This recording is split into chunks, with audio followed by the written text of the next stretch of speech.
압도적 재미 매불쇼. 수요 난장판 지금 출발합니다.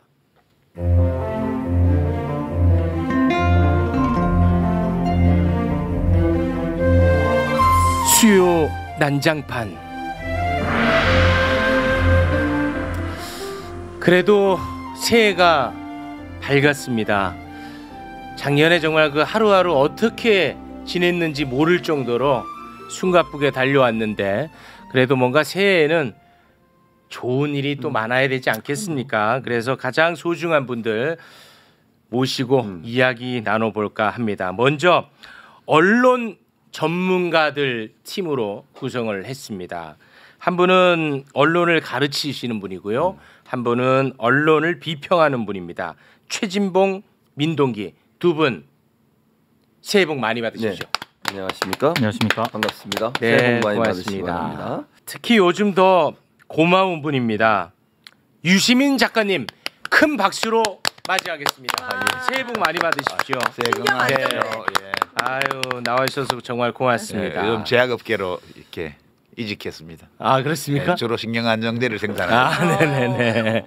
아, 정말 큰 역할 하고 계십니다. 고맙습니다. 자 그리고 국민 눈높이 오윤혜 씨 박수로 맞이합니다. 네 반갑습니다. 오윤혜입니다. 정말 새해에는 대한민국의 새로운 리더와 함께 새로운 출발과 정상화 그리고 우리 매부린 가족분들에게는 무탈하고 평안한 한 해가 되시기를 바라봅니다. 아유 너무너무 좋은 말씀입니다. 고맙습니다. 네. 우리 최진봉 교수님은 또 네. 최진봉 목사님이시니까 그 제주항공 여객기 참사 희생자분들을 위해서 기도를 좀 많이 해주셔야 될 것 같습니다. 그럼요. 네. 해야죠. 하고도 예. 있고요. 아유.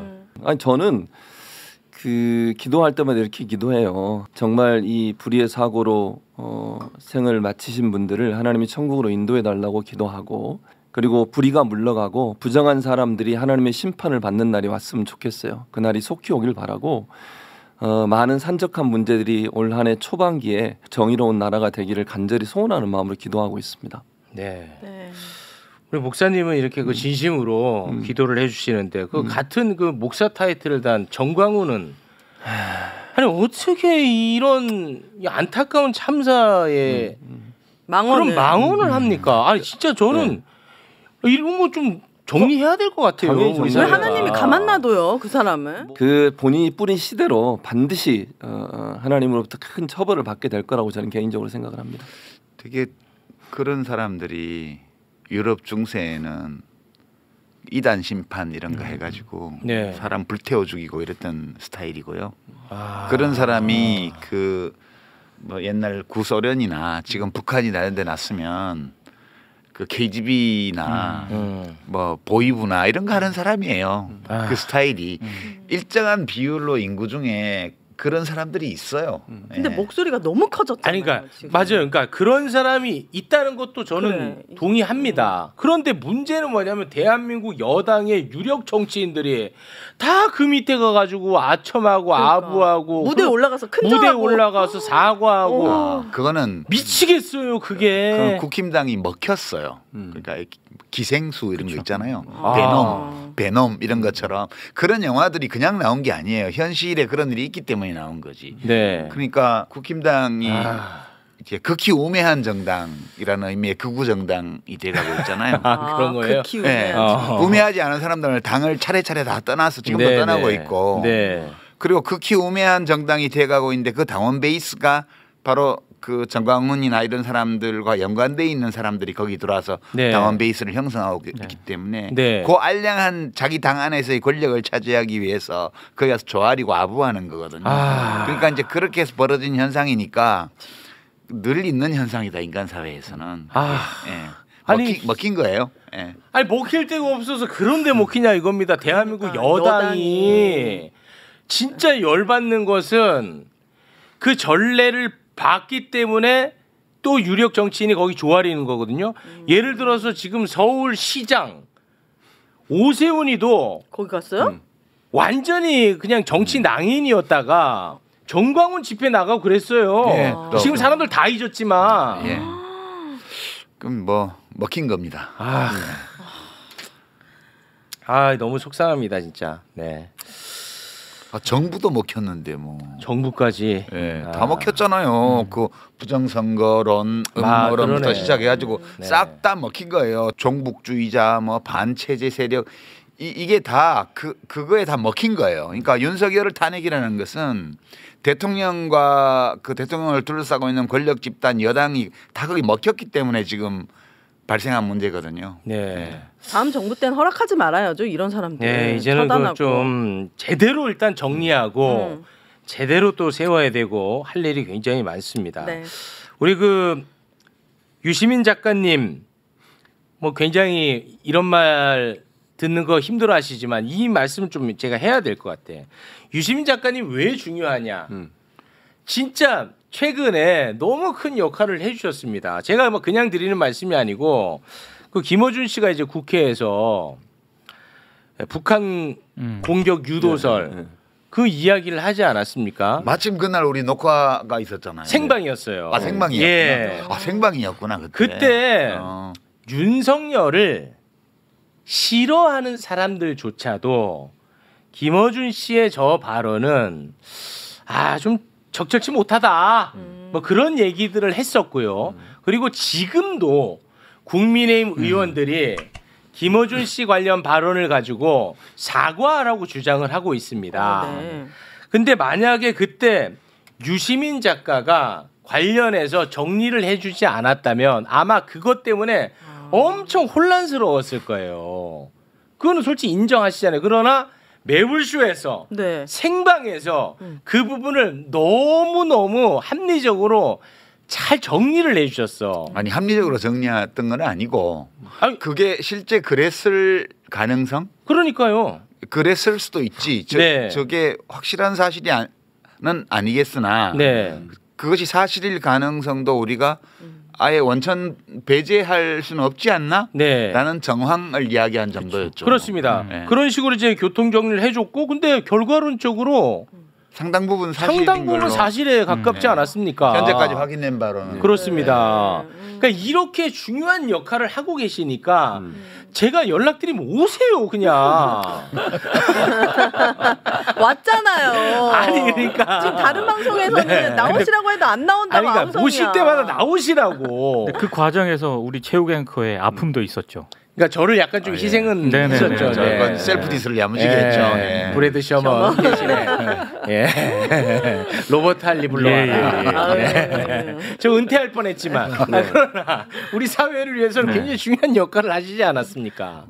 뭐 그거 인정하셔야죠. 어쩌다 보니 그렇게 된 거지. 뭐. 에이. 예. 네. 그때 또 권순표 앵커님이 질문을 제대로 못 해가지고 또 말씀하셨잖아요. 그래서 그때 영어로 얘기했을 때 한 번도 그 질문이 들어갔어야 되는데 권순표 앵커가 못했잖아요. 그러니까 못 알아듣긴 했죠. 네, 당시에. 그래서 솔직히 고백하더라고. 내 영어 수준이 제가 그 뉴스 하프타임 때 솔직히 말하면 내 영어 수준이 거기까지는 안 돼서 그 질문을 했어야 되는데 유시민 작가 말에 뼈가 사무친다. 내가 그때 질문했으면 얼마나 좋았을까. 그랬었어? 그 그게 아쉬움을 아니고 그때는 깊게 나도 남기셨었어요. 그거를 뉴스를 보면서 이런 말을 왜 하지 그냥 그렇게만 생각을 했지.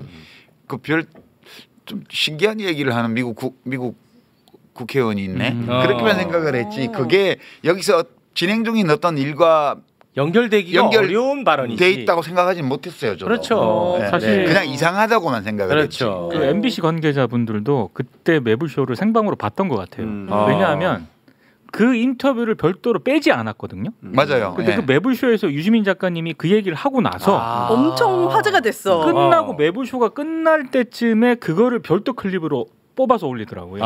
그때 브래드 셔먼께서 시간이 없다 하셔가지고 통역을 붙여서 인터뷰한 게 아니셨더라고요. 그렇죠. 그래가지고 권순표 앵커님 영어를 듣고 바로 이제 한국말로 질문만 해야 되는 상황이니까. 대단하시네. 오 훌륭하시네. 대단하시네. 이제 좀 그런 아쉬움이 되게 많이 남으셨다. 그게 어디야? 대단하신 거죠. 네, 아무튼간에 굉장히 중요한 역할을 하셨다. 맞아요. 네, 짚어주셨죠. 그러니까 연락 드리면 바로 나오셔라. 이게 제 주제 문자입니다. 그 얘기 하려고 빌드업을 이렇게 네네. 하니까 알겠습니다. 바로 나와 달라 이 얘기 하려고. 확실히 저랑 일을 많이 해서 그러니까요. 정확하게 그렇게 금방 들어보십니다. 알죠. 정확하셨습니다. 그럼요. 네. 자, 그러면 이제 오늘도 본격적인 이야기를 나눠봐야 될 텐데 오늘의 목표는 단 하나입니다. 어떻게 하면 최대한 빨리 이 내란이라고 하는 이 병을 완치시킬 것이냐, 어떻게 하면 빨리 제거할 것이냐, 이 문제입니다. 그런데 그걸 제거함에 있어서 이 걸림돌들이 굉장히 많거든요. 그래서 이 걸림돌들을 오늘 다 하나하나 박살을 또 내야 돼요. 네. 그리고 이해하지 못하는 현상들, 이런 부분들도 오늘 확실하게 파악을 해야 앞으로 우리가 또 예방이 가능합니다. 좋습니다. 네. 어떻습니까, 작가님? 일종의 병인데 사회가 앓는 병 같은 건데 이 병이 난치병이에요. 그냥 한번 이렇게 수술 한번 했다고 끝나는 병이 아니고 이게 암이나 이런 것처럼 지속적으로 몸속에서 제발 발생하는 그런 문제거든요. 그러니까 병으로 치면 어떤 독감이나 이런 게 아니고 암 같은 거예요. 아직 인류가 이 암을 정복하지 못했을 뿐만 아니라 이 암의 기본 생리를 다 파악하지 못했어요. 심지어 어떤 경우에는 모든 암 환자는 각각 다른 병을 앓고 있는 거라고 봐야 된다는 주장까지 있거든요. 그 정도로 표준적인 처방이 어려운 암이에요. 그런데 우리가 이제 공통적인 거는 암세포는 모든 사람의 몸속에서 계속 생성되고 있는데, 왜냐하면 이게 복제 오류에서 생기는 거기 때문에 우리 몸을 유지하기 위해서 하나의 생명체로서 계속 세포 분열을 하잖아요. 네. 세포 분열이 제일 많이 이루어지는 데가 상피세포예요. 그러니까 우리 바깥쪽에 있는 세포뿐만 아니라 장기를 둘러싸고 있는 세포들 있잖아요. 네. 이게 다 똑같은 줄기세포에서 나간 그 상피세포거든요. 그러니까 상피세포는 외부하고 접촉하기 때문에 여기가 전선이에요. 그래서 사상자가 많이 나기 때문에 계속해서 보충병을 투입해야 되니까 세포 분열을 계속합니다. 네. 세포 분열을 할 때 일정한 확률로 복제 오류가 생기거든요. 그래서 어떤 애가 나오냐 하면 한 사람의 몸이 하나의 우주처럼 하나의 생태계를 이루고 있어서 이 안에서 뭐 10조 개의 세포들이 각각 역할을 분담을 해서 자기 일을 하고 그 때가 되면 시계가 꺼져서 죽어요. 네. 죽을 때가 되면. 근데 얘 안 죽는 거야. 우리 진짜 유기체 몸속에 암세포라는 거는 다른 정상 세포들과의 교신이 끊어지고 자기들끼리만 교신하면서 자기를 복제하는 것만 해요. 그러니까 숙주가 살아야 자기도 살 텐데 이 유기체가 죽건 살건 상관없이 목표가 나를 증식하는 게 목표인 세포예요. 이게 암세포거든요. 야, 이거 딱 진짜 이거 국민의힘이 떠오르네. 그렇죠. 진짜로 이 나라가 죽든 말든 나만 지들끼리 뭐 살겠다고 난리치는 딱 그 모습이 연상이 안 될 수가 없네. 이게 암세포의 가장 중요한 특징이고요. 그다음에 이제 암이 낫는 경우는 어떤 경우냐 하면 뭐 암 부위를 도려내는 외과 수술이라든가 아니면 표적 항암제를 투여해서 특정한 암세포를 죽이는 요법이라든가 또는 뭐 방사선 동위원소나 뭐 이런 거를 써여 가지고 거기를 공격하는 거랑 이렇게 해서 발견한 암세포를 죽일 수는 있어요. 근데 그 과정에서 엄청나게 몸이 상처를 입는 거고. 상하죠. 그다음에 미처 발견하지 못한 암세포들이 계속 생겨나고 있기 때문에 암 우리가 보통 전이라고 얘기할 때 아이고 뭐 위암으로 시작됐는데 다 퍼졌습니다. 퍼진 게 아니에요. 모든 곳에서 동시에 암세포가 자라난 거거든요. 그래서 한 곳에 수술을 했는데 다른 것들이 골기한 거죠. 그랬을 때 우리가 이제 전이 됐다고 얘기를 하고 그 스테이지를 4개로 나누는데 암을 그 스테이지 3B 그러니까 3단계의 B 후반부 그때부터를 암이라고 그래요. 그때부터가 캔서입니다. 그 앞에는 종양이에요, 그냥. 그러니까 그 스테이지 3B가 뭐가 다르냐 하면 유전자 변이가 일어난 거예요. 유전자 변이가. 이제 그때부터 진짜 암이거든요, 이게. 네. 그런데 지금 우리 사회를 이렇게 보면 이게 박멸이 안 돼요. 왜냐하면 끊임없이 사람이 새로 태어나고. 그렇지. 새로 성장, 새로운 세포들이 생기는 것처럼. 맞아. 그래서 지금 보면 뭐 나이 많은 국회의원이라고 해가지고 더 이상하고 젊다고 아주 훌륭하고 이게 아니더라 이거야. 아니요. 아주 젊은 암세포도 많아요. 나 이번에 많이 봤잖아. 더 빨리 전이 돼가지고 더 썩었어. 나 많이 봤잖아. 아유 너무 실망스럽지. 그러니까 우리가 세상을 살아갈 때 우린 전부 다 자기중심적이죠. 이기적이죠. 그렇죠. 내가 사는 게 제일 중요하죠. 그렇죠. 그렇지만 동시에 내가 하는 이 일들이 다른 사람과 사회에 어떤 영향을 줄지도 생각하잖아요. 하죠. 그걸 생각해요. 네. 그러니까 이거를 우리 칸트 선생님의 말에 따르면 그냥 안 돼요, 우리가. 그러니까 자연이 우리에게 준 능력이에요. 이래요. 이게 아는 게. 그러니까 맞아. 모든 사람이 내가 하는 것처럼 한다면 세상이 어떻게 될까? 이거를 생각하게 되고 모든 사람이 나처럼 한다면 세상이 엉망될까? 이러면 그런 일을 회피하게 된대요. 그런 본능이 우리에게 있대요. 그래. 자연이 우리에게 준 본성이래요. 그게. 그래. 이걸 도덕법이라고 그러거든요. 배우지 않아도 안다고 했어요. 네. 근데 진짜 그런 것 같아. 여러 가지 이제 문화인류학의 연구 결과를 보면 모든 문명권에서 서로 교류가 없이 거의 비슷한 도덕률을 발전시키거든요. 그렇다는 거는 우리 모두 그걸 갖고 있다는 뜻이에요. 네. 근데 안 그런 사람들이 이제 복제 오류야. 아, 오류야. 안 그런 사람들이 일정한 비율로 있는 거예요. 그래서 세상이야 망하든 말든 나만 이익을 얻으면 돼. 요게 유전자 변이가 일어나는 세포거든요. 결국 지들도 죽는다는 걸 알아야 되는데 세포들이 서로 협력해서 하나의 유기체를 살려나가는 것처럼 인간도 각자 자기중심적으로 살아나가지만 나를 위해서 살아나가지만 동시에 내가 소속해 있는 우리가 사회적 동물이니까 내가 속해 있는 공동체가 훌륭할 때 나의 삶도 훌륭해질 가능성이 더 높다는 걸 알거든요. 그렇죠. 그래서 생각하는 거예요. 나에게 이익이 된다 하더라도 이것이 세상 모두가 나처럼 하면 나라가 망할 거야. 이러면 그거 안 하려고 그래요. 네. 근데 이거를 막 하는 자들이 유전자 변이가 일어난 암세포예요. 지금 내란 세력의 행동 양식을 보면 딱 이거예요. 네. 맞아. 서로가 서로를 피해를 줄 수 있지 않나? 이 복제 오류가 난 집단들은. 자기들끼리는 교신이 잘 돼요. 아 그래 자기네들끼리 또 딸딸 또좀 자기들끼리는 엄청 커지잖아. 오류끼리는 네. 그래 빠른 속도로 커져. 어느 한쪽에 싹 도려내면 다른 쪽이 막 성장해요. 그 이거 없애려면 어떻게 해야 돼요? 심지어는 표적 항암제가 들어오거나 이러면 네.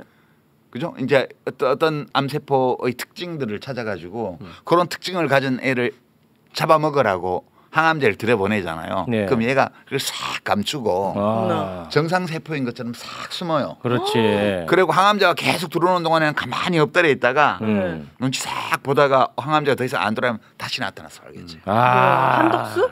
뭐야? 어떻게?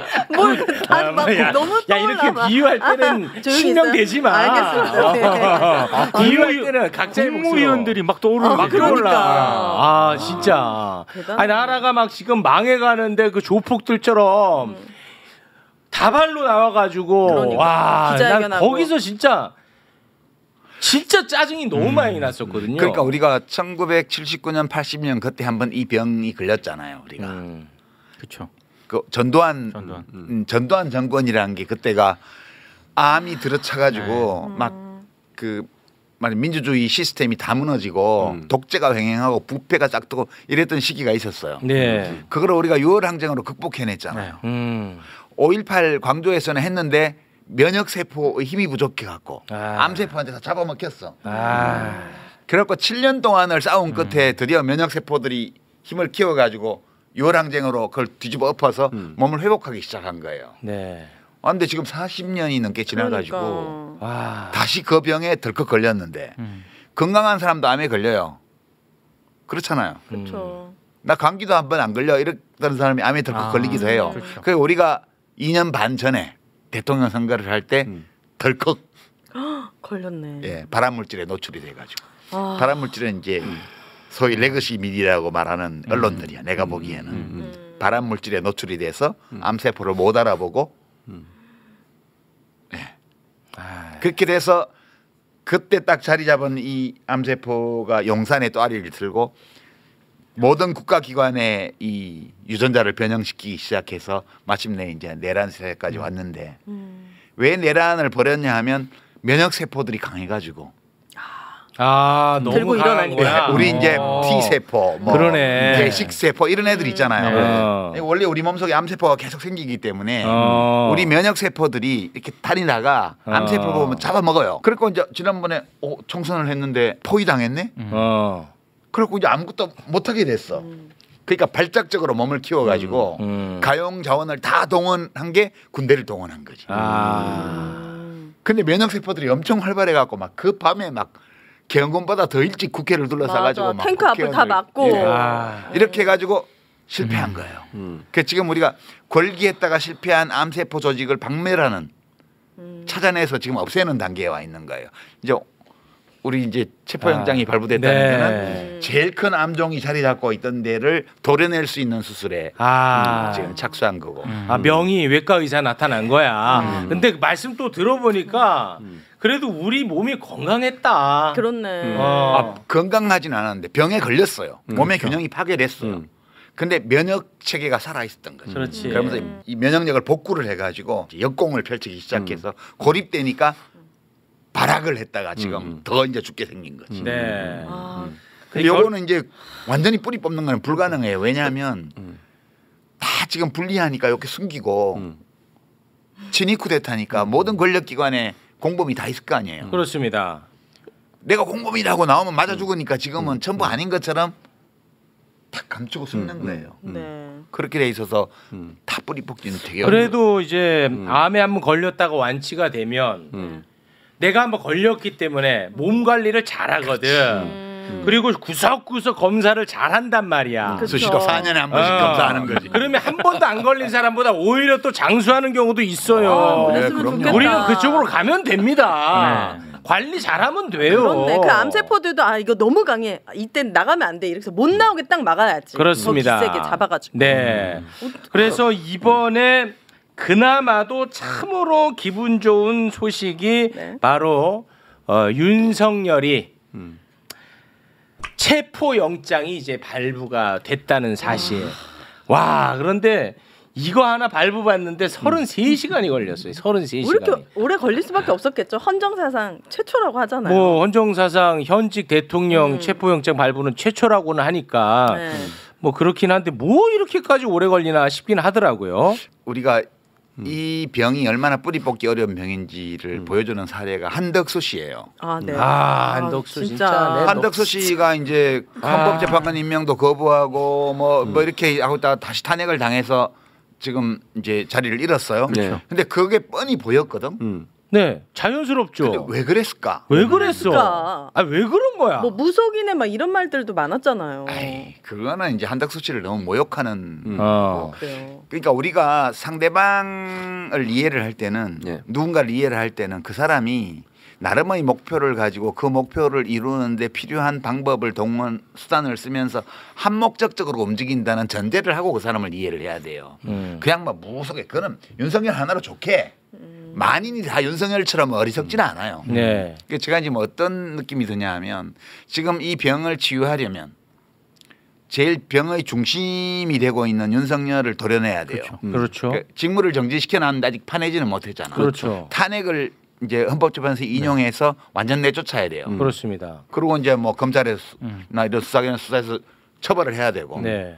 그리고 그것에 협력했던 공범들을 다 찾아내서 책임을 물어야 돼요. 지금 현재는 윤석열 암덩어리 더 이상 커지지 않기만 해놓은 예, 겁니다. 네, 커지지 않게. 그렇죠. 네. 일단 수술 허가가 난 거예요. 지금 이제 그 체포 영장이 발부됐다는 거는. 네. 근데 이 암세포들은 이걸 원치 않는 거예요. 그 우리가 어떤 세포가 암세포냐 정상세포냐를 알아보려면 어떤 세포의 행동 방식을 보고 알 수 있는 거예요. 그러니까 윤석열을 도려내는 걸 못하게 막는 데에 도움이 되는 행동을 하는 사람들은 공범으로 봐야 돼요. 그렇지. 당연하지. 맞아요. 그러니까 이제 윤석열이 잘려나가는 걸 막으려면 헌법재판소를 무력화해야 돼요. 그렇죠. 네. 직무정지는 돼 있지만 헌법재판소가 탄핵 인용을 못하게 막아야 돼. 네. 180일 동안 막으면 다시 돌아올 수 있는 거예요. 그렇죠. 180일 동안 막으려면 180일 동안 헌법재판관 3명을 임명을 못하게 하면 돼. 그렇습니다.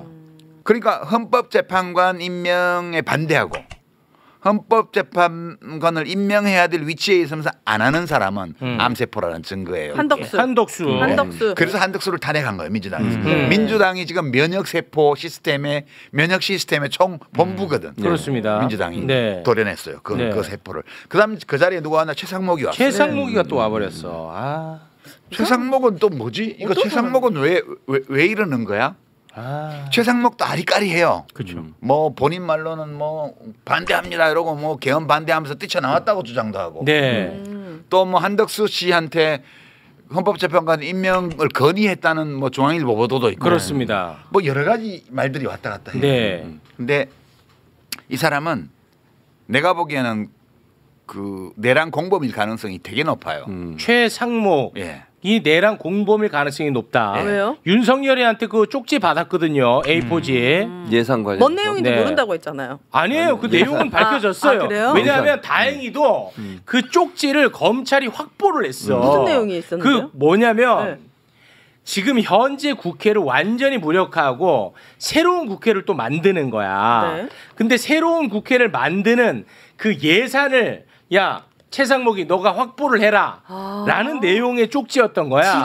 지령이었네. 이거는 진짜 어마무시한 그렇죠. 내란이거든요. 그렇죠. 그런데 이 최상목이가 그 쪽지를 만약에 보고 뭔가를 행했다. 그러면 이 사람은 심각하게 내란의 가담자가 됩니다. 그렇죠. 그렇지. 그래서 그런지 모르겠는데 그 쪽지와 계속 거리두기 하고 있거든요. 개인적 거리두기. 쪽지와 거리를 엄청 두고 있어. 뭔가 행동을 하진 않았습니까? 몰라, 그 나는. 지령에 관련돼서. 나는 몰라. 내란 실패 직후부터 국회가 열려서 나와서 얘기를 하는데 이제 조지호 경찰청장한테도 쪽지를 줬고 그렇습니다. 그다음에 외교부 장관한테도 쪽지 쪽지를 줬어요. 줬고 네. 기재부 장관한테도 쪽지를 줬고 네. 이렇게 다 쪽지를 줬어요. 알려진 건 그런데 제가 볼 때 다 준 것 다 같아. 줬어요, 윤석열이 윤석열이 어떤 거는 윤석열이 직접 줬고 어떤 거는 밑에 있던 대통령실 직원이 줬는데 이제 이 최상목 대행의 증언을 들어보면 내용이 이런 거예요. 이제 오라 해서 갔는데 계엄한다 그래서 반대했다. 그 대통령이 중간에 뭐 나가더니 발표해 버렸다. 그래서 나는 정말 이건 안 된다. 그러고 뛰쳐나왔다. 뭐 계엄 다 발표했는데 뭘 뛰쳐나와? 좀 이상한 얘기잖아. 기자회견 하든가 그때처럼 다 같이 서가지고 그때는 안 해놓고서. 그러고 이제 쪽지를 받았는데 자기가 쪽지를 접어서 호주머니에 넣고 있다가 잊어버리고 있다가 나중에 알아가지고 네. 그 차관보한테 줬다는 맡겼다. 거예요. 네. 네. 근데 그게 뭐 어떻게 해서 검찰에 가 있어 지금. 그 검찰에서 뭐라고 발표를 했냐면 거기 보면 그 비상 입법기구 네. 활동을 위한 예비비를 장만하라는 게 그 내용에 들어있다는 거 엄청 중요한 증거거든요. 아유 어마무시한 겁니다. 국헌문란입니다. 그러니까 이 윤석열의 계획의 핵심은 국회를 없애는 거예요. 그렇습니다. 그러니까 국회를 둘러싸서 봉쇄하고 국회의원들을 잡아다가 수방사 벙커에 집어넣고 네. 그다음에 이제 선관위를 털어가지고 부정선거였다는 진술을 고문해가지고. 조작해내가지고 네. 고문. 막 송곳, 뭐 리퍼 네. 이런 거 막 준비했더라고. 네. 그리고 야구방망이. 노상원이, 노상원이 수첩에도 그런 내용들이 있고. 그렇습니다. 그렇게 해서 국회를 싹 없애버린 다음에 옛날에 전두환이 만든 국가보위 입법회의 같은 네. 국보위 같은 와. 그런 거를 만들어라니까 그 월급도 주고 뭐 해야 될 거 아니야. 그렇죠. 돈이 그래서 최상목 필요하지. 보고 너 돈 만지는 붙으니까 네가 돈 준비해 이렇게 얘기를 한 거예요. 맞아요. 그러면 최상목 씨가 바보가 아니지 서울법대 출신이야. 서울법대 내란과는 아니야. 근데 그거를 모를 대통령이 계엄 선포를 하면서 쪽지를 줬는데 그걸 안 보고 호주머니에 집어넣는 말도 안 되죠. 말도 안 되는 소리고. 아유. 그다음에 자기가 뭐 차관보한테 맡겼다. 차관보도 못 봤대. 차관보도 어렴풋이 뭐 기억나는 거는 예비비.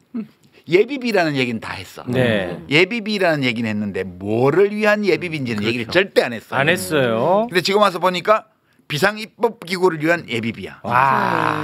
그러니까 이거 거짓말을 계속한 거예요. 그렇죠. 뿐만 아니라 돌아와서 김영호 통일부 장관은 집에 갔대잖아. 맞아요. 내가 TV 봤다. 야 김영호 운동권 물 좀 먹었어. 나하고 동년배예요. 같은 대학이고 운동권 다 알아. 우리 민주화 운동했던 네, 사람이에요. 우리 어릴 때부터 다 알아. 그거 말도 못할 주사파였어. 그런데 왜 이렇게 아는 막 김영호. 그럼 우린 다 알지. 7, 8학번이야 거기. 그 나하고 학번도 같아. 그러니까 7, 8인가 7, 7인가 그래. 그래갖고 아주 소문난 그 출판사도 하고 이랬는데 소문난 NL 주사파였어. 예. 그래. 그 전향해서 뉴라이트로 가갖고 이제 지금 장관이 된 건데 집에 갔대잖아. 근데 그거 보면서 야 김영호 살아있네.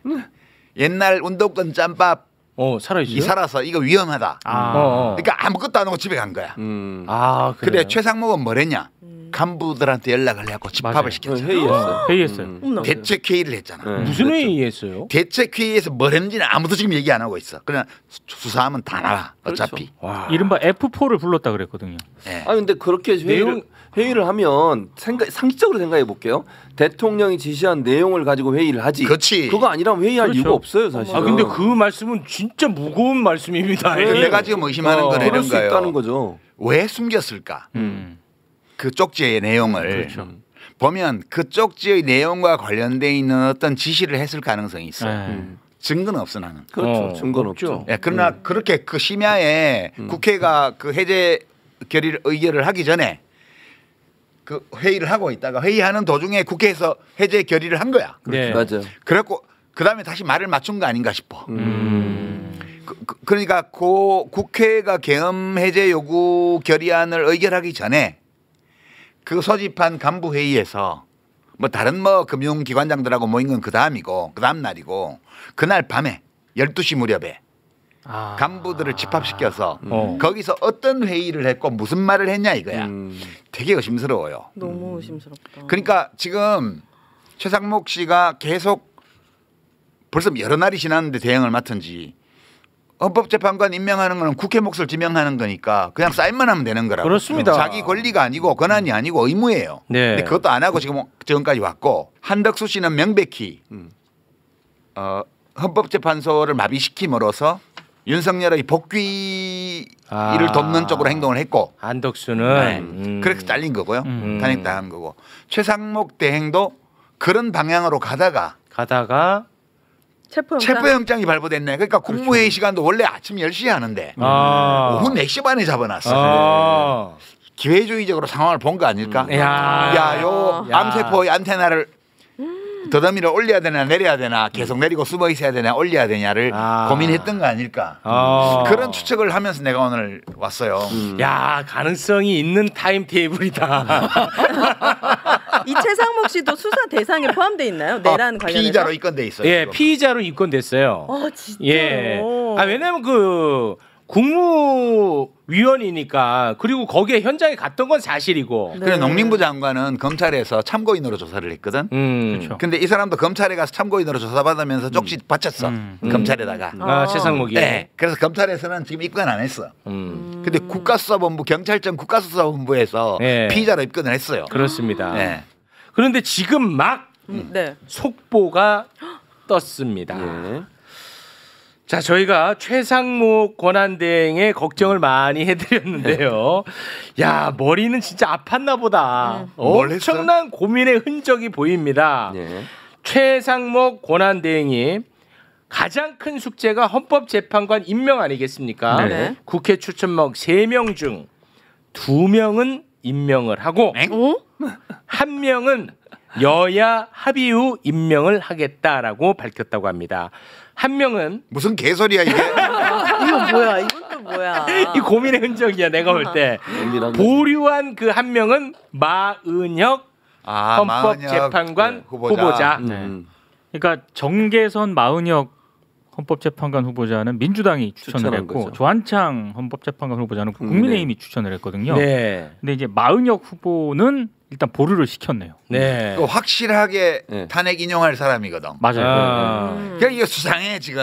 지금 이제 수상한데 안 수상한 척하는 거죠. 여야 합의라는 게 무슨 개소리야. 국회에서 통과돼서 여야 합의가 된 걸로 봐요. 이게 어떤 행위냐 하면 최민희 지금 국회 과방위원장을 작년에 방통위원으로 국회 추천 몫으로 보냈더니 윤석열이 법제처에 뭐 심의 보내놓고 7개월 동안 임명을 안 했잖아. 그렇습니다. 그래갖고 방통위가 저 사태가 난 거잖아요. 그거하고 똑같은 거예요. 이거는 인사권이 대통령한테 없어요. 국회가 추천하는 국회가 선출하는 자를 임명하도록 헌법에 되어 있는 거라고요.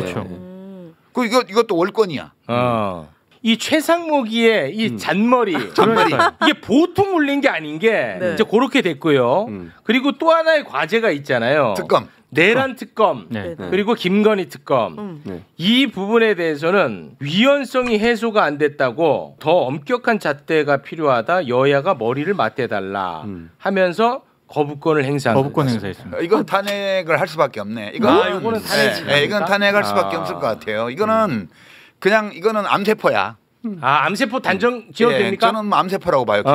요거는 이제 권한대행이 자꾸 거부권을 행사해요. 지금 이 결정을 보니까 유 작가님이 아까 얘기한 그 회의가 진짜 이상했네요.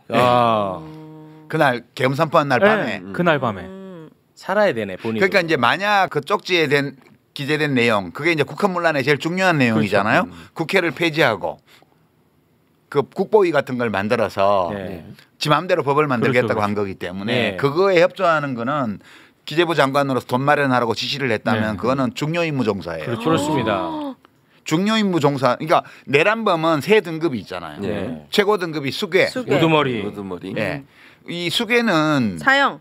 이렇게 군사 반란까지 추가되면 이게 사형밖에 없는 거고요. 네. 이제 민간인이기 때문에 이제 군사 반란 적용을 안 하면 최소 무기잖아요. 네, 무기. 최소. 그럼 중요임무 종사는 이것도 형량의 하한선이 있는 중형이 선고되게 됩니다. 그렇습니다. 네. 그러면 이제 제일 가벼운 3단계가 부하 수행이거든요. 부하 수행은 적극적인 의지 없이 그냥 위에서 시키니까 시키는 대로 한 거. 그 예컨대 이제 뭐 국회에서 국회의원들을 못 들어가게 막은 경찰관이나 이런 사람들은 이제 부하 수행이에요. 네. 그런 건데 제가 볼 때는 만약 최상목 대행이 기재부 장관으로서 비상입법기구 활동비를 마련하라는 지시를 만약 기재부 그 공무원들한테 했다면 이거는 거의 중요임무종사라고 봐야 돼요. 이거는 공범이에요. 뭐 김용현급으로 갑니다. 맞네 지금 세상에. 보니까 그렇게 되면. 그래서 떼거지로 나와가지고 기자회견하면서 한덕수 총리 탄핵하지 말라고 난리를 쳤나? 민주당에서 뭐 어떻게 할지는 모르겠는데 민주당에서 더 많은 정보를 가지고 해나가겠죠. 근데 이거는 제가 볼 때는 공범임을 자백한 거라고 봐야 돼요. 내란 공범임을. 예. 스스로 이 건강 검진 이게 세상에 알려준 거야. 이거는 스스로가 자백한 거다. 야. 왜냐하면 헌재도 오늘 회의를 해가지고 재판관들이 빨리 임명하라고 그랬잖아요. 하라고 네. 했어요. 3명을. 엄청 재촉하고 있습니다. 헌재는. 그리고 헌재도 뭐라고 그랬냐면 임명하는데 전혀 문제가 없다고 얘기를 했고. 다 했잖아. 다. 근데 지금 이런 아니 지가 뭔데 2명은 되고 1명은 안 된대. 국회가 기준으로? 선출한 사람을 그렇죠. 임명하도록 돼 있는 건데. 그러니까 잔머리 쓰다가 이게 너무 본인이 위험한 상황임을 자백한 거야. 맞아요. 그렇지. 그런 거지. 와. 아니 그리고 본인이 입건돼 있는 특검법을 거부한 건 이해관계 충돌이에요. 그러니까 그런 고상한 이론은 되지 말고요. 나는 사실 최상목 씨가 좀 더 영리하게 기회주의를 할 줄 알았어요. 서로 자기가 중요임무 종사였다고 해요. 그건 어차피 기였든 아니었든 다 밝혀지게 돼 있습니다. 그렇죠. 수사를 통해서 어떤 경우든 자기가 뭐 어느 정도까지 했든 간에 지금 와서 이 내란 사태를 끝내는 데에 적극적으로 협조할 때에만 정상 참작이 되잖아. 그렇죠. 이미 저지른 거는 다 들키게 돼 있어요. 네. 그건 감출 수가 없어. 그렇습니다. 그거는 이미 기정사실로 인정을 하고 네. 그 바탕에서 내가 좀이라도 피해를 덜 입으려면 지금 뭘 해야 되냐 그렇죠. 하면 재빨리 기회주의적으로 진영을 갈아타가지고 그렇죠. 이쪽으로 반 내란 진압 세력 쪽으로 가담해서 꽉꽉 누질러야 그렇습니다. 그래 한지성 괘씸하지만 그래도 나중에 반성하고 그 공을 세웠다. 네. 좀 봐줄 거 아니야. 맞습니다. 근데 요거는 또도 아니고 개도 아니야. 그래서 지금 실제로 권성동이한테도 욕 먹고 있어요. 양쪽에서 다 욕 먹겠구나. 지금 가장 내가 볼 때는 나름 머리를 많이 썼는데 가장 나쁜 수야. 그럼 2명은 임명이 된 거예요? 이제 임명되는 거죠. 바로 임명. 네. 바로 임명되는 거예요. 네. 너무 다행이다 그래도. 그나마 다행이긴 하죠. 그러니까 이제 누구가 이제 대통령이 마은혁 후보자 보류한 거에 대해서 헌법소원을 또 넣어야 돼. 그렇죠. 헌재에다가 바로. 그럼 헌재에서 바로 직결을 해가지고 이걸 위헌이야.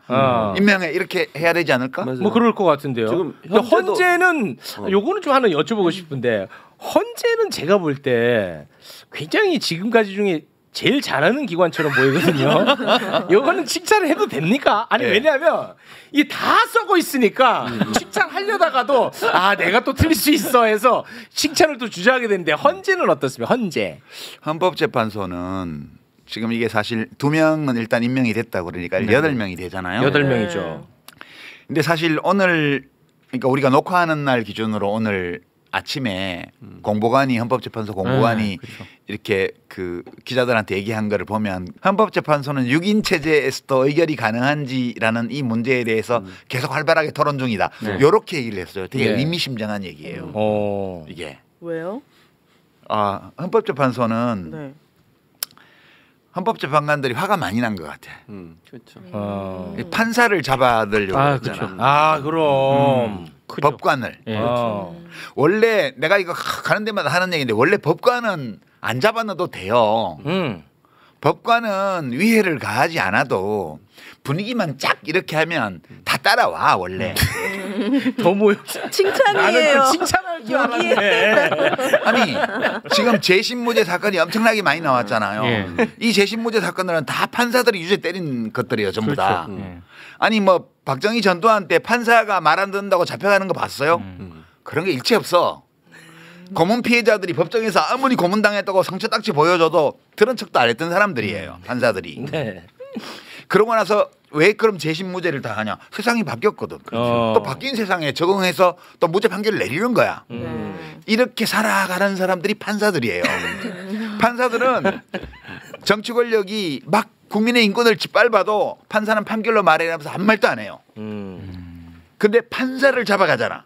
네. 잡아가지도 않았어. 잡아가는 명단에 판사가 있었다는 사실만으로 성명이 막 나와. 그렇죠. 나 처음 봤어요. 법원에서 뭐 성명 내는 거. 네. 공식적으로. 네.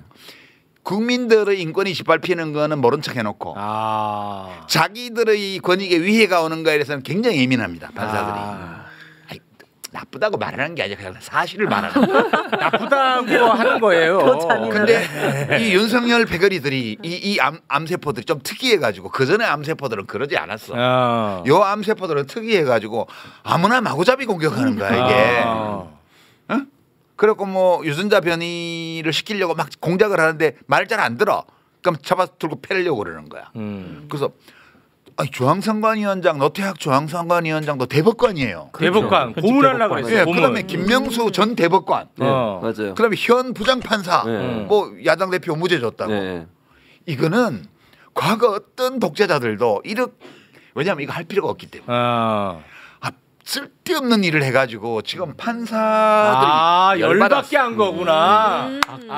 그러고 보니까 심지어 그 노태학 선관위원장은 대법관인데 노상원이 야구방망이로 예, 야구방망이로 자기가 직접 취조하겠다고 그랬잖아. 그런 얘기까지 나오니 자기가 맞춤형으로 자기가 1대1로 그렇죠. 취조하겠다 그랬어. 노상원이가 노태학이 그 쉽게 내가 방망이로 이한 거야. 노태학이는 건들지 마라 내 거다. 내 사무실에 야구방망이 갖다 놓으라고. 그러니까 제가 근데 잘못 알아들었네. 저는 판사들이 화가 났다고 해서 지금 이제 권한 대행들이 자꾸만 임명을 미루고 해서 화가 났다는 건 줄 알았는데 나는 그렇게 알아들었어 지금. 감히 판사를 건드려 이래서. 이번 암은 아주 악성이 앓게 된 거야. 이번 암은 악성이다. 야, 우리도 해야 하는 암이었어. 그렇지. 왜냐하면 대법관을 건드리는데 헌법재판관이라고 해서 건드리지 말란 법이 없잖아.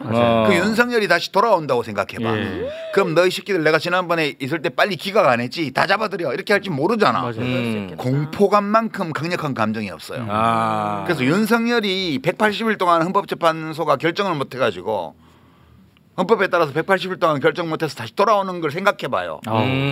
큰일 나지. 뒷골이 땡기는 거야. 그러네. 기각 못해. 탄핵 기각하면 죽는 거야. 헌법 재판소. 그걸 비굴하게 살려달라는 비는 꼴인데 뭐하러 그렇게 하겠어. 인용해갖고 보내버리지. 요렇게 제가 좀 비유가 될 것 같습니다. 사법부는 심장이라고 보면 되겠네. 원래 심장은 암이 안 걸리거든.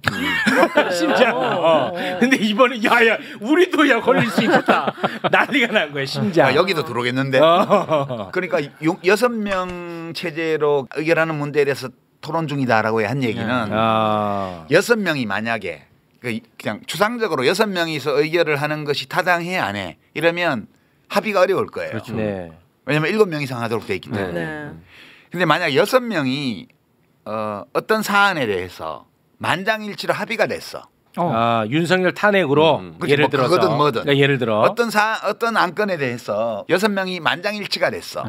그러면 3명이 더 있으나 없으나 결론이 같잖아. 그렇죠. 왜냐하면 9명 체제가 돼도 6명 이상이 그렇죠. 찬성하면 되니까. 같은 찬성이 되면 인용이 되니까. 인용이 되기 때문에. 그러니까 6명 모두가 탄핵 인용이다.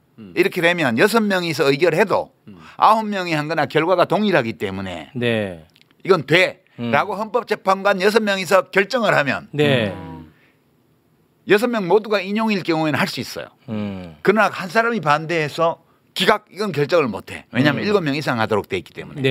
3명이 더 있을 때 결과가 바뀔 수 있잖아. 그렇죠. 6명 모두가 탄핵 인용이다. 이러면 9명이 있으나 6명이 있으나 결과가 똑같아. 그렇죠. 이 경우에 우리가 의결을 해도 되냐 안 되냐. 이 문제를 논의하고 있는 거예요. 이 문제를 논의하려면 이 건 심리를 계속해가면서 윤석열 탄핵 건 심리를 계속해가면서 야 이거 인용해야 돼 기각해야 돼라고 서로 이렇게 맞춰본 다음에 모두가 인용이다. 그럼 모여서 결과가 같기 때문에 우리가 만장일치로 인용하자. 그래서 결정해버려. 그러면 윤석열 쪽에서 왜 6명이 있어야 안 돼라고 우리 헌법소원 낼 거야? 그럼 또 우리한테 가져와. 헌법재판소의 결정은 유권 해석을 할 수 있는 다른 기관이 없어요. 없죠. 네. 거기다가 이제 유일하게 할 수 있다면 법원에다가 이거는 무효다라고 청구할 수 있는데 대법관을 잡아다 좁힌다고 그랬잖아. 아 그러네. 전직 대법원장을 팬다고 그랬잖아. 이거는 법원에 갖고 가도 안 돼요. 안 돼.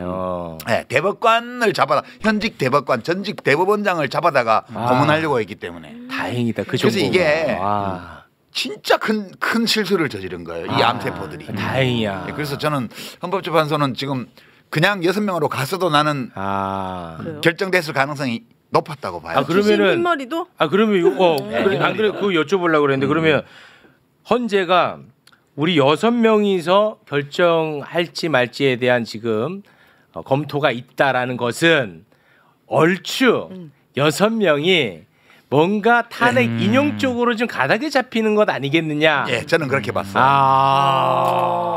그 주시면 자유롭지 않을 거라고 생각했네. 받은 것도 있고 막 그러면서. 정영실 이미 받았는데 받았죠. 뭐. 끝났어. 그건 끝난 거지. 넌 감옥 가라. 아니 우리 저형 취직 시켜준 거 뭐 나 헌법재판관 시켜준 거 그건 이미 지난 일이잖아. 아니 그 국가 공무원이 그런 사사로운 것 때문에 그 권한 행사를 할 때 흔들리면 안 되지라고 생각할 거라고. 스스로는 또 스스로 좋은 명분이다. 남판사니까. 오히려 좋은 명분이야. 그러니까 작가님 얘기한 거하고 동일한 개념인데 결국은 재판관들도 여론을 봐요. 지난번에 박근혜 탄핵할 때를 생각해 보세요. 그때도 보수가 훨씬 많았어요. 박근혜가 임명한 사람이 많았고요. 그런데도 탄핵이 인용이 됐어요. 그러니까 파면이 됐잖아요. 같은 개념이라고 저는 생각해요. 아니야 듣고 보니까 여론보다는 자기 살고 죽고의 문제야. 지금 생각을 해보면 굳이 6명이서 그거를 논의 중이다라고 하는 거를 굳이 밝힐 필요는 없었거든요. 브리핑을 했다는 뜻이에요. 그래요. 그러니까 너 임명해라고 하고 빨리 임명하기 바란다는 공식 입장 내고 6명이서 그 의결을 하는 문제에 대해서 토론하고 있다라고 얘기하는 거는 야 빨리 임명해. 임명 안 하면 우리 6명이서 인용해 버릴 거야. 이런 뜻으로 저는 해석했어요. 근데 이런 해석을 세상에 많이 알려야 됩니다. 왜냐? 그러면 윤석열이라는 암덩어리가 다시 돌아오지 못할 것이라는 메시지가 세상에 전파가 되면 다른 암덩어리도 빨리 위축되는 거지. 아니, 꼭 뭐 방뱅이로 뭐 법관 팬다 이런 거 없어도 법리상 이번에 너무 명확해요. 그렇긴 하죠. 그 쟁점 4가지로 첫 번째 그 변론기일 준비할 때 정리를 했잖아. 보면 너무 명백해가지고 심의할 것도 없어요. 그래서 저는 사실 어떻게 보냐면 6인 체제로 갔으면 2월 중순이 넘어가기 전에 끝났을 거다 이거. 오히려 속도가 빨랐을 거다. 네. 왜냐하면 만장일치가 되면 바로 결정할 수 있기 때문에 확인이 빨라요. 근데 지금 일단 2사람은 더 했잖아. 그렇습니다. 그다음에 절차를 또 민주당에서 밟겠지. 헌법소원 내든가 이래가지고 헌법 신속 심리해서 한 명 마저 임명하게 해달라고 해서 그렇게 해서 9인 체제로 가서 빨리 끝내야 돼요. 나는 아무리 늦어도 2월 말을 안 넘기리라고 봅니다. 헌재가. 그거는 뭐 참 다행스럽습니다. 그래도. 좋겠네요. 진짜 우리 작가님 접대 사설에서도 판사 빙의해가지고 글 쓰셨잖아요. 그러니까 해석이 너무 탁월해. 맞아. 오늘은 암 말씀해 주시는데 이분이 의대 입시를 준비하시나 할 정도로 약간 너무. 저 전직 보건부. 복지부 장관이었어. 이분이 의료를 준비하시나. 야 우리랑 같이 논다고. 아니 너무 장난 아니야 이분은. 복지부 장관이었어. 진짜 대한민국 최고의 내생남이야. 야 그리고 한때 깜짝 놀랐어요. 대선 유력 잠룡 지지율 1위였어. 잠룡이 뭐야? 아니 그러니까 미래 권력 1위였다고. 미래 권력. 제가 잘 못 알아듣는 잠룡. 그런 거는 다 아침 안개 같은 거야. 해 뜨면 다 사라져. 네네. 다음 대선 때 나오세요. 그런 얘기 하지만. 왜요? 얘기는 할 수 있는 거 아니야? 내가 얘기하잖아. 요새 서울 시내 전국적으로 그래도 이재명은 안 됩니다. 이 플랜카드 하얀 바탕에 엄청 지금 붙여놨잖아. 맞습니다. 네. 국민의힘은 쥐쌀 만하게 이름 박아놓고 그렇게 자기 당 이름이 창피한가 봐. 그런데 그 내란 세력 암세포들이 절대 안 된다고 하는 거 보니까 꼭 돼야 되겠다는 생각이 엄청 드는 거예요. 그래도 이재명은 안 됩니다라는 것은 야 이거는 야 이거 제대로 된 신약이 나왔구나 이렇게 받아들인다. 표적 항암제야. 표적 항암제이기 때문에 무서워하네. 그거는 건보 적용해주지 말라고 플랜카드 붙여놓은 거야. 네. 표적 항암제. 네. 자, 그러면은 뭐 생각보다 오늘 사실 우울하게 방송이 진행이 될 줄 알았는데 희망찬 2025년을 좀 뭐 새해답게 4년을 맞아야지. 희망이 좀 생기는 것 같습니다. 자, 그러나 이제 하나하나 좀 따져야 될 것들이 좀 있거든요. 뭐 그만하면 되지 뭘 또 따져. 아니야. 왜냐면 다 잘 될 거야. 아니 그러니까 저는 이제 또 앞으로를 위해서도 언론 이야기는 좀 해야 된다. 그렇지. 언론 이야기. 사실 윤석열 누가 만들었습니까? 언론이 만들었잖아. 그렇죠. 그거 부인할 수 없잖아요. 발암물질이야. 1급 발암물질. 그렇습니다. 그래놓고 암이 실제로 생기니까 아유 저 암 생겼다 어떡하냐 걱정해줘. 그게 아니야. 암하고 정상세포하고 1대1로 이렇게 해서 균형을 취한다니까. 네. 아니 탄핵 찬반 집회 대결 이런 식으로 보도하잖아. 맞아요. 말이 돼 그게? 언론은 어떻게 달라질 수 있는데요? 아니 그래서 저는 일단은 그 내란이 딱 터지고 나서는 그래도 다 윤석열을 비판했거든 언론도. 근데 이제 시간이 이제 흐를수록 점점 그거를 공방으로 다루고 있단 말이에요. 네. 한번 그렇게 본인들이 잘못을 했으면 이제 좀 바뀌어야 되는데 똑같다 이거야. 이거 어떡할 거예요? 몽둥이. 아니 어떡할 거야. 난 진짜 너무 이게 미래가 없어 미래가. 그러면 그들이 또 누군가를 또 암덩어리를 또 만들어. 그래놓고 또 암덩어리 욕해 혼내. 그리고 또 암덩어리 만들어. 그렇게 해서 먹고 살잖아. 그렇게 해서 먹고 살잖아. 그렇죠. 맞아요. 그렇게 해서 굶겨 죽여야 되는데 그렇게 해서 계속 잘 먹고 잘 살잖아요. 아니 그러니까 이게 자기 그 생태계 안에서는 선순환이 되는 거야. 그건 뭐 언론 쪽에 하시는 분들이 해결하지. 아이고 나보고 진짜 뭐 그것까지 뭐. 미치겠어요 저는 정말. 그래서 아까 이제 생존 얘기를 했잖아요. 그 부분을 우리가 좀 들여다봐야 된다고 생각해요. 무슨 말이냐면 더 많은 언론사들을 허가해줘야 한다고 생각해요. 시사 보도를 전문으로 할 수 있는. 그럼 물을 타자. 그렇죠. 더 경쟁을 시켜놓으면 생존을 하려면 시청자들의 이해와 동의를 받아내야 돼요. 사랑받지 못하면 도태되는 거예요. 그러니까 종편 한 10개쯤 더 그렇죠. 허락하자고. 제 생각은. 그거 좋은 생각이다. 두 번째 방법은 뭐냐면 국가에서 하는 자기 출연하려고. 이게 지금 무슨 소리야? 자기 출연하려고. 그죠. 우리 매불쇼도 종편으로 가는 그렇죠. 바로 그런 거예요. 그러니까 이렇게 지금은 종편 4개가 보수 성향이잖아요. 물론 JTBC는 약간 분리해서 얘기해야 되지만 처음에 보수 언론사들, 신문사들에게 종편을 허가해 준 게 이명박 정부가 본인이 이명박이 당선되는데 혁혁한 공을 세운 보수 언론사들에게 특혜를 준 거예요. 요 카르텔 깨야 되고요. 두 번째, 국가에서 집행하는 광고 저는 주지 말아야 된다고 생각합니다. 오케이, 그거 좋아. 네, 그거는 차라리 지역 언론사, 중소 언론사 차라리 유튜브에 광고해. 매불쇼 같은데 정부 광고 확 때리면 좋잖아. 아니 근데 그 대기업이라든지 정부들도 거기에 광고 넣으면서 광고 효과를 기대하는 사람이 없다는 게 이게 맞아요. 무슨 비극입니까? 세금 낭비 아니에요? 매불쇼에 우리 저 아지오 구두 한번 딱 나오면 그냥 매출이 팍 늘어. 좀 늘었나요? 그때 나왔을 때요. 네, 그래서 그런 방법으로 경쟁을 부추겨서 생존할 수 없게 만들어야 돼요. 그래야 정신 똑바로 차리지 이게 정치적으로 어떻게 할 수 있는 문제는 아니라고 보여져요. 근데 뭐 그런다고 해서 바뀔 것 같지는 않고. 맞아요. 저는 이제 면역력을 기르는 게 되게 중요하다고 봐요. 저는 뭐 제도적인 개혁에 대한 것도 필요하다고 보는데 시민들 개개인의 그런 언론에 대한 면역력, 그뭐 유식한 말로 리터러시, 뭐 미디어 리터러시 그렇게 얘기를 하는데 그 언론사들이 소위 말하는 레거시 미디어라고 말하는 유명한 언론사들, 유명한 언론사에 글을 싣는 언론인이라고 해서 더 신뢰할 수 있는 언론인인 거 아니잖아요. 전혀 아니죠. 그죠? 네. 이상한 분들이 더 많아요 요즘. 예, 솔직히 그분들이 뭐 그 신문에 내서 포털에 안 올리고 자기 블로그에 올렸다 이러면 몇 명이나 그거 하겠어요. 그럼요. 근데 본인들은 착각하거든. 그게 자기께 포털에 올라가니까. 맞아. 그래서 되게 뭐나 되는 줄 알아. 맞아. 예. 내가 이런 얘기 자꾸 하니까 요즘 나에 대해서는 기사를 안 쓰더라고요. 되게 좋아. 그래서 일부러 나올 때마다 이렇게 한마디씩 하는데 그런 문제가 있어서 결국 면역력을 얼마나 시민들이 기르냐 이런 문제라고 저는 봐요. 그리고 지금은 많이 극복했다고 봅니다. 우리 시민들이 그 문제에 관해 가지고. 그러니까 엉터리 기사를 쓰면 아 이런가 보다 하는 게 아니고 막 댓글에다가 똑바로 안 해 막 그러잖아. 그러니까 지금 어떤 거냐면 예컨대 기후위기는 중국이 조작해낸 그런 가짜 뉴스야. 기후위기라는 거는 라고 트럼프가 얘기해요. 그럼 막 언론들이 막 보도를 하잖아. 그것까지는 있을 수 있어. 근데 100분 토론 소집해서 기후위기 정말 중국의 조작인가? 그래서 두 명씩 앉혀가지고 토론을 해. 이거 되겠어요? 안 되죠. 적어도 기후위기의 실체에 관한 하는 어떤 과학 논문도 그걸 부정하는 논문이 없어요. 그게 팩트거든. 그러니까 따라서 기후위기는 중국에서 미국을 공격하라고 조작해놓은 그런 가짜뉴스다라는 주장을 우리가 진지하게 하나의 의제로 다루면 안 된다는 뜻이에요. 또는 이건 진짜 내가 제일 좋아하는 얘기다. 흡연이 그렇지. 폐암과 관계가 있다는 어떤 과학적 증거도 없어요. 라고 말을 해요. 근데 99.99%의 의학 논문들은 다 관련이 있다고 얘기를 해요. 근데 0.00001%의 논문이 있어. 그러면 그거를 또 탁 갖다 놓고 반반씩 붙여.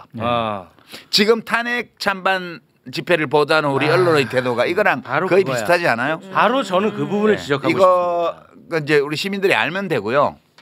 그다음에 뭐 대행, 개뿔 이게 다 개소리예요 이런 거.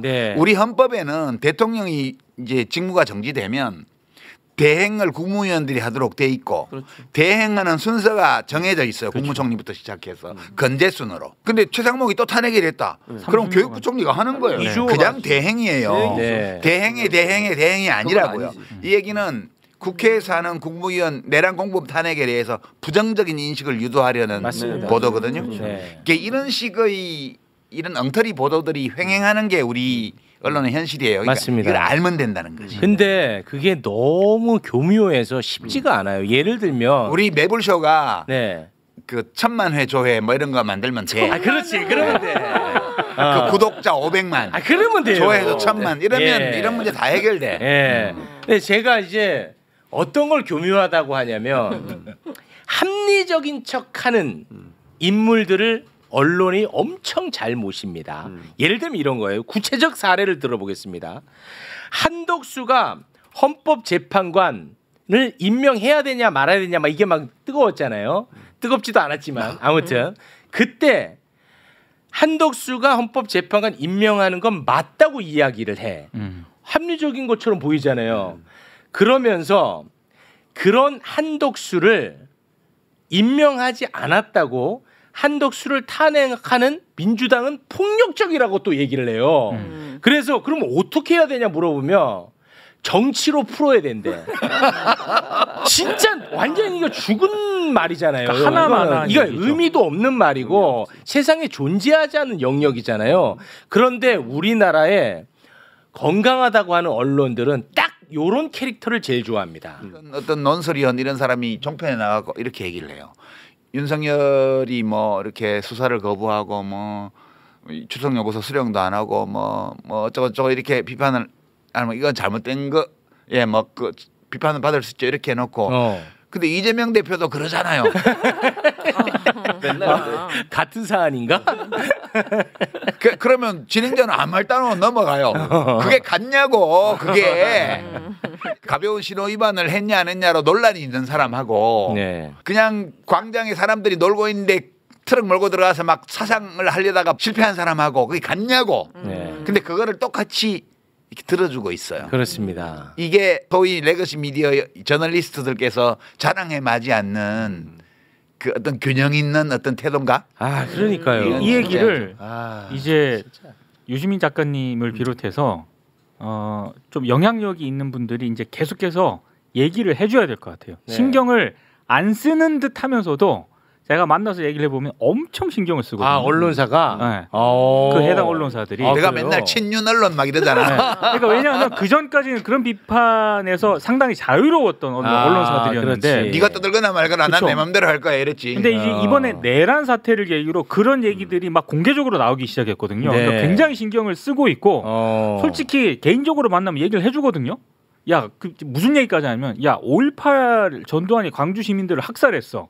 그러면 광주 학살당한 시민 한 명 여기 세우고 학살한 신군부 세우고 이 찬반 토론 붙이는 게 중립이냐고. 그렇죠. 그러니까 그 얘기에 대해서는 얘기를 안 하지만 네. 그런 식의 태도를 계속 유지를 해왔잖아요. 그렇습니다. 근데 이번에 균열이 막 가기 시작을 하고 있거든요. 네. 막 비판을 하니까 네. 그러니까 더 세게 얘기를 해줘야 될 것 같아요. 예컨대 이런 거예요.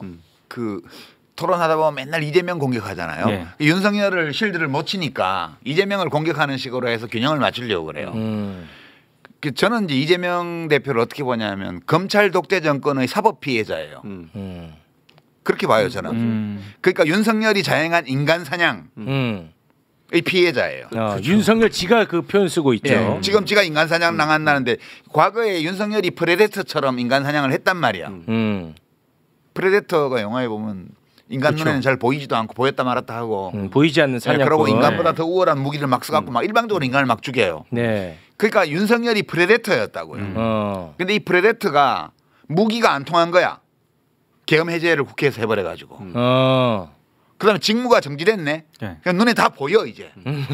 아무 놈이나 가서 두들겨 팰 수 있는 상황이 돼버린 거예요. 그러니까 이제 이 프레데터가 땅바닥에 앉은 채로 왜 프레데터 사냥을 하고 지랄이야 이러면서 이제 외치고 있는 거예요 지금. 그러니까 이재명 씨에 대해서 계속 사법 리스크 타령을 하는데 그런 거는 사법 리스크라고 하는 게 아니에요. 사법 리스크라는 거는 이재명 대표를 제1야당의 대표, 거대야당의 대표를 5건이나 기소해서 네. 5개의 법정에 6개의 법정으로 뺑뺑이를 돌리는 이 행위가 정당한 법 집행이라고 인정을 할 때 그때 비로소 이재명을 가리켜서 사법 리스크가 있다고 말할 수 있는 거예요. 그러니까 이거를 인정한다는 거는 검찰 독재를 승인하는 거예요. 그렇지.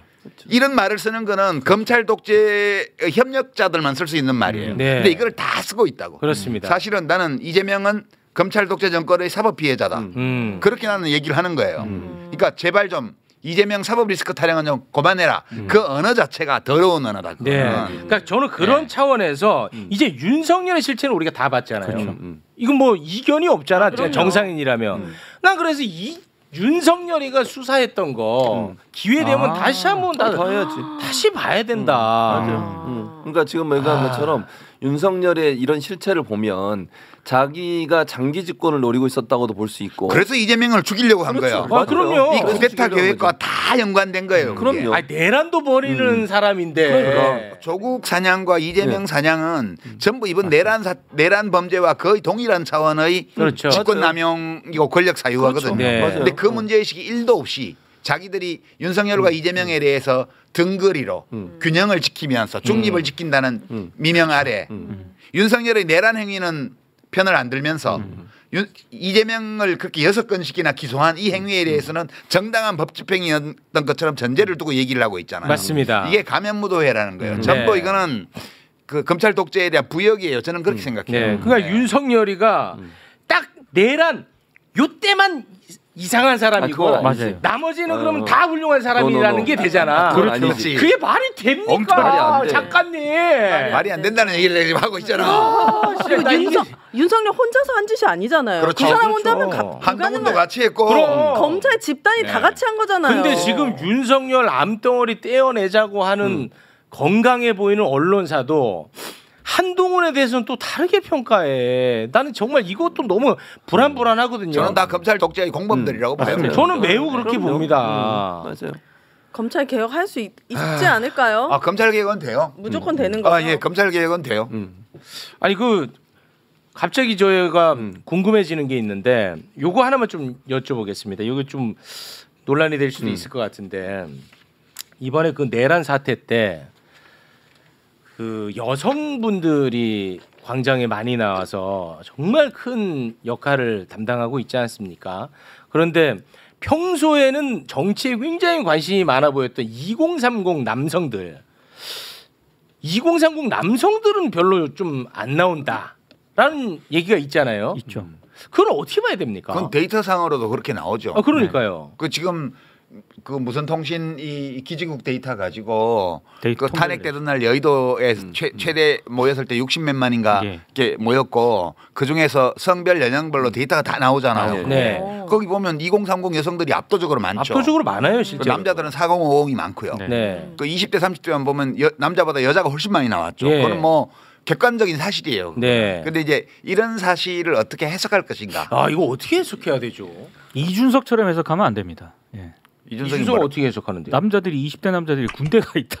아이씨. 이런 말도 안 되는 얘기를 했어요. 나보다는 훨씬 더 젊은이들하고 그렇죠. 많이 교류하셔서. 근데 이런 이제 분석은 우리 작가님이 해야 거기에 살 붙이는 역할이거든요.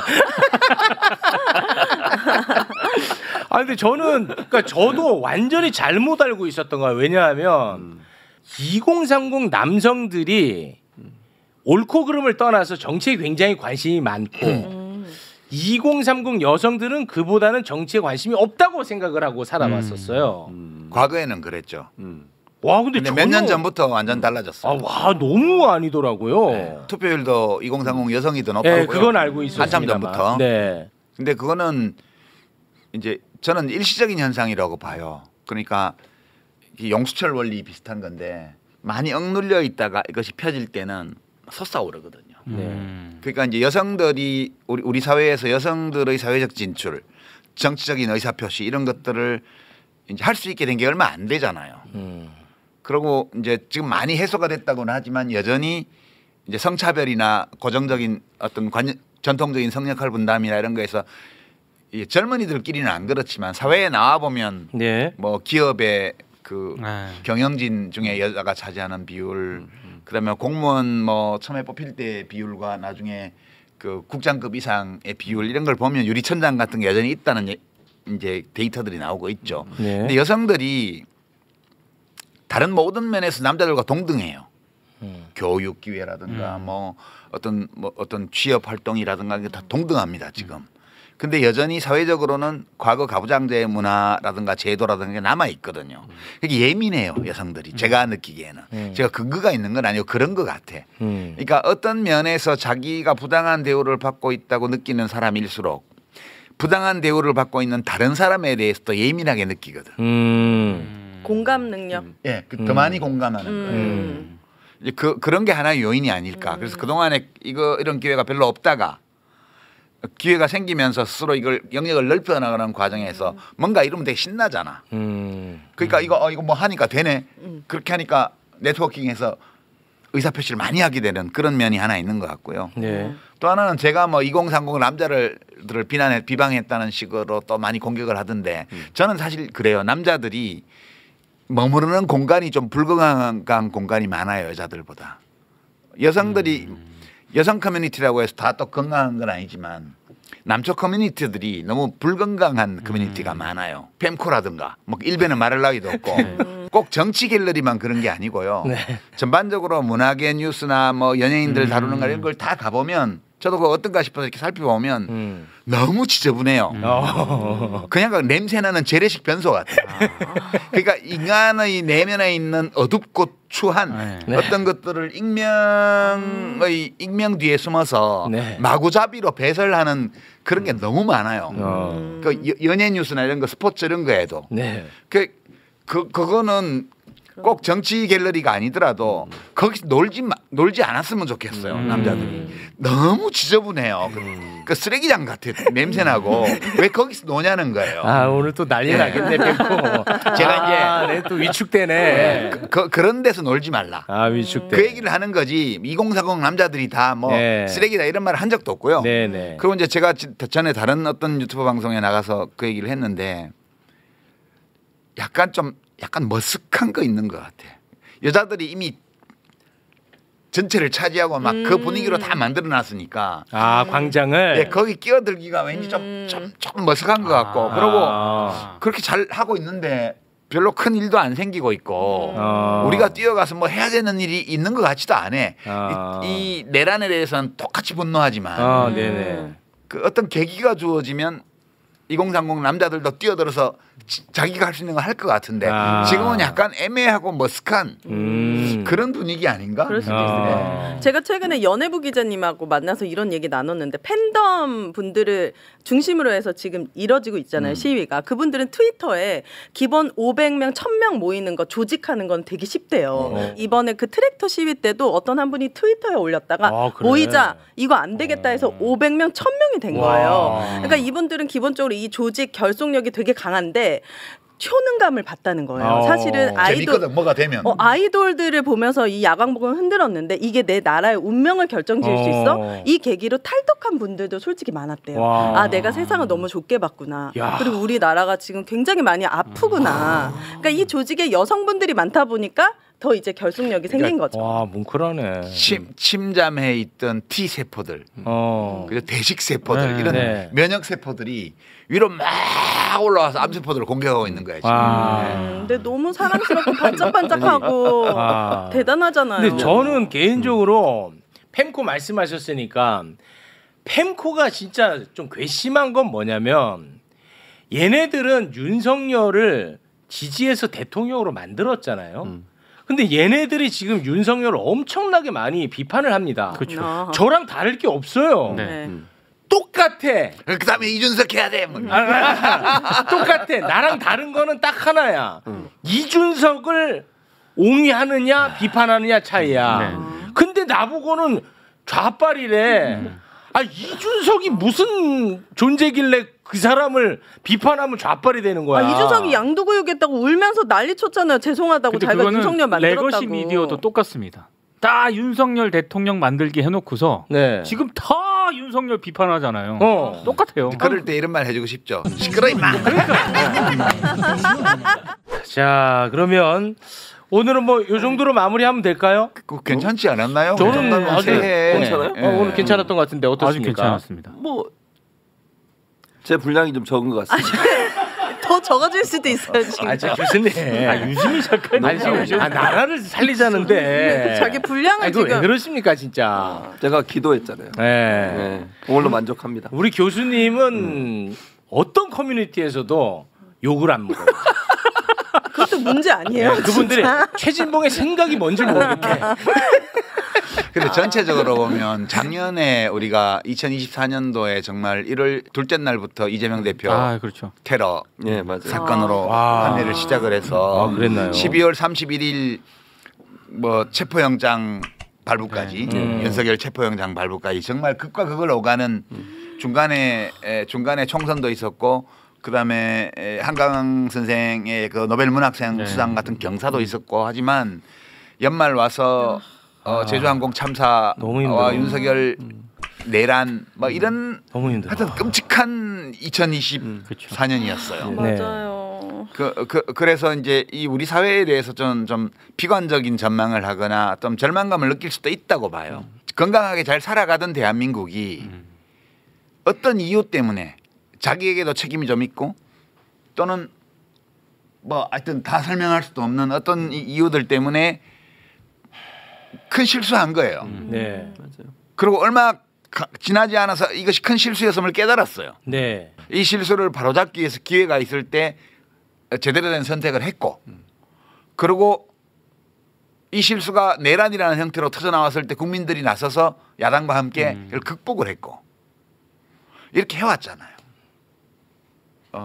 그래서 완전 무결한 어떤 삶을 살아가는 개인도 없고 기복 없는 어떤 발전을 이루어가는 공동체도 없다고 저는 생각하고요. 네. 우리가 굉장히 큰 홍역을 치렀지만 우리가 지난 2년 반 겪었던 이 소용돌이가 앞으로 그 10배의 기간 동안에는 우리의 어떤 우리가 동일한 실수를 되풀이하지 않도록 해주는 그런 계기가 될 거라고 봐요. 그래서 2025년 이 한 해에는 우리들 각자에게도 그리고 우리의 공동체 전체에게도 지난 시기보다는 지난 몇 년간보다는 좀 좋은 일이 많이 생겼으면 좋겠다. 그런 희망도 좀 갖고 있고요. 그리고 또 좋은 시간들이 온다 하더라도 이 나빴던 시간을 잊지 말아야 할 것 같아요. 익숙해지면 우리 모든 것이 정상 궤도에 들어가서 모든 것이 정상적으로 돌아가면 또 이것이 얼마나 귀한 것인지를 잊어버릴 수가 있거든요. 맞아. 그러면 이제 또 같은 실수를 반복하게 돼요. 네. 그래서 오늘 우리가 지난 2년 반 겪었던 이 큰 소용돌이에 대한 기억을 절대 살아있는 동안은 잊지 말았으면 좋겠다. 네. 그러면 또 이런 구렁텅이에 빠지는 일은 안 생기지 않을까. 네. 이런 소망도 조심스럽게 이렇게 좀 말씀드려 봅니다. 아니 근데 제가 하나는 초를 좀 치고 가야 될 것 같아요. 뭐요? 실수할 수 있다. 저도 그렇게 봅니다. 그런데 이게 가령 우유가 상했는지 안 상했는지 모를 수 있다고 쳐요. 종이팩에 가려져 있으면 먹어보고 야 이거 상했구나 해서 그때 자각했다. 그럴 수 있어. 그런데 솔직히 말하면 윤석열은 유리팩 안에 들어가 있었던 거예요. 상한 거 다 알았잖아요. 몰랐습니까? 아니, 몰랐던 사람들 많으니까 그래. 에이, 그 몰랐습니까? 다 알았잖아요. 근데 이렇게 썩은지는 몰랐을 수도 있잖아요. 에이, 나는 그 얘기를 지금 조선일보나 이런 데서 하고 있잖아요. 논설위원들이 이 정도인지는 몰랐다. 이렇게 썩어서 부패한 줄은 몰랐다. 다 알았지. 대충 조금 쉰 줄 알았는데 아이고 썩었네 뭐 이러고 있잖아요. 아 그렇습니까? 다 같이 그렇게 채무를 갚아가는 느낌. 저는 그때 썩었다고 먹지 말라고 그렇게 얘기했는데 그 좌파 선동가라고 막 그때 썩었다고 하는 사람들 막 음모론가 막 좌파들 막 이러고 막 나한테 댓글로 너 정치 환자다. 너 너무 편향돼 있다. 맨날 그랬잖아. 저 친구들한테 절교 많이 당했습니다. 아이. 너 빨갱이라고 편향의 이러면서. 개념 사역이 있잖아. 편향하면 저죠. 진짜 근데- 외로웠어 좀. 지금은 가장 많은 사람들의 신경 안정되잖아. 지금 밥 먹으러 가면 밥값을 누가 막 내고 내고 가버리는 그러니까. 그런 게 종종 있습니다. 근데 그 밥값 다 모아도 벌금 못 내. 아니 그거 확정이에요. 야 이렇게 아니 보고 진짜 가냐. 초를 이런 식으로 쳐요 지금. 확정이야. 이거 지금 진짜요? 확정이야. 대법원 안 가도 돼요? 아니야. 확정이라고. 평생 얻어먹으면 그 정도는 아니, 좀 너무 많이 할 수 있을 거예요. 2천만 원인가 그러던데? 확정이 아니 너무 그렇게 하지 마. 제가 항소 안 했습니다. 네, 확정이야. 그 계속 그 소송한다고 나라에 패기치기 싫어가지고. 그럼 책을 한 100권은 더 사야겠네 지금. 여러분 굳이 이걸 언급한 건 네. 브랜드 셔먼에 대한 보복이 아니야. 뒤집혔네. 아니야. 유시민 외로웠다고 하니까. 예. 외로웠다고 하는데 벌금 얘기. 아니 왜냐하면 얼마나 외로웠겠어 진짜. 그렇죠. 맞아요. 지금도 뭐 네. 기자들은 나를 가짜 뉴스나 퍼뜨리는 그런 좌익 선동가 뭐 유튜버 이렇게 얘기하잖아요. 종편들 그러죠. 맞아요. 네, 그런 종편들. 소수죠. 속상합니다, 대다수의 진짜. 국민들은 진짜 영웅 같은 분이죠. 네. 아니 그게 아니고 이렇게 나는 사실은 2019년 이른바 조국 사태 때부터 시작해서 5년 동안 싸웠잖아요. 네. 근데 그 과정에서 잘 싸웠어야 되는데 이제 민가에 총질해가지고 벌금 낸 거잖아요. 제가. 그러니까 입증을 의혹 제기를 하고 입증을 못했기 때문에 또는 입증하기가 어려운 의혹 제기를 했기 때문에 이제 국가에서 너 국가에다 500만 원 내서 내고 또 민사 갔더니 또 쟤한테 얼마 줘 이래갖고 주고 했어요. 네. 했는데 이거는 이제 그 싸움 과정에서 내가 오류를 범했기 때문에 그 대가를 치른 거거든요. 네. 항상 이런 게 있어요. 그러니까 이게 하다가 일부러 뭐 그런 걸 한 게 아니고 네. 사실 제가 뭐 한동훈 씨한테 그 당시에 무슨 그런 큰 관심이 있었겠어요. 네. 소위 고발 사주 사건이나 혹은 뭐 그 채널 A 사건 때 그 녹음 이런 거 공개되면서 나에 대해서 막 험한 말하고 이랬기 때문에 나도 열받아가지고 말하다 보니까 실수한 거지. 네. 서로 총질하다가 오발사고 낸 거예요, 제가. 뭐 오발사고에 대한 대가를 치른 거고요. 그게 있을 수 있는 일이라고 봐요. 근데 네. 그것 때문에 계속 그 연봉도 센 판사들 거기 뭐 법정에 묶어놓고 뭐 법원 운영비가 얼마나 많이 들게요. 그러니까 이거는 또 제2, 제3의 민폐다. 이렇게 해서 그냥 1심에서 나왔기에 그냥 주고 말자. 그랬더니 한동훈 씨도 또 그 소송 계속하는 게 자기도 좀 민망했는지 네. 그쪽도 뭐 무슨 뭐 5억인가 뭐 10억인가 청구했는데 3천만 원 나왔는데 항소 안 하더라고요. 네. 네, 그래서 그냥 그렇게 됐어요. 그래서 그렇게 된 한동훈은 거고. 지금 저 시민들이 살려줬어요. 시민이. 그거에 감사해야지. 그렇지. 자, 오늘 새해 그래도 새해답게 뭐 좀 신경 안정돼 좀 조금 희망적인 맞아요. 이야기를 함께 나눈 것 같아서 아유 그래 이 자리 잘 마련한 것 같다. 스스로 좀 대견한 생각이 좀 듭니다. 또 아무리 생각해도 최상목 씨는 웃긴 것 같아요. 아이고야. 최상목 씨는 식어든 떨지나 말지. 네. 식어 떨버. 그렇습니다. 진짜. 최상목 씨는 권성동한테 욕 바가지로 먹고 있다는 점. 네. 본인도 요거 다시 하고 싶다라는 생각이 들 것 같아. 그렇지. 본인도. 제가 생각할 때는 탄핵 안 당하면서 어떻게 버텨보려고 하는 것 같아요. 느낌상 최상목이. 네. 이런 걸 바둑에서는 전문용어로 꼼수라고 해요. 꼼수야. 예, 다 보였어요. 그런데 귀에서 두 집 내고 살라 그래갖고 바둑을 이기겠어요? 다 보였어. 새해에도 매부쇼가 웃으면 책임져 주실 거죠? 많은 분들 많이 힘드셨거든요. 네. 진짜 힘 잃지 마시고. 네. 저도 정말 유쾌하게 좀 웃고 싶습니다. 네. 진짜 좀 힘들더라고. 그치. 네. 그저께 방송은 특히 많이 힘들어해가지고 댓글에서도 진짜 이 매부쇼를 힘내는데 최욱이 울상이니까 속상했다. 네. 욱하지 마. 죄송합니다. 이름이 욱이잖아요. 그래서 욱하는 건데 저는 근데 이 시대에 욱하는 게 필요하다고 생각해요. 누군가는 욱해줘야 되거든요. 그렇습니까? 그 일을 채욱이 하고 있는 거고 네. 매불쇼가 하고 있다고 저는 생각합니다. 네. 아무도 욱하지 않을 때 욱하는 사람이 있어야 되는 거예요. 잘하고 아무도 가지 않을 때 다 멀어지지 않을까요? 욱해. 다 멀어질 것 같아요. 욱하라고. 네. 알겠습니다. 네. 새해는 진짜 좋은 일 가득했으면 좋겠습니다. 네. 함께해 주신 네 분 새해 복 많이 받으십시오. 많이 고맙습니다. 받으세요, 여러분. 네, 새해 복 많이 받으십시오. 여러분도 새해 복 많이 받으시기 바라겠습니다. 고맙습니다.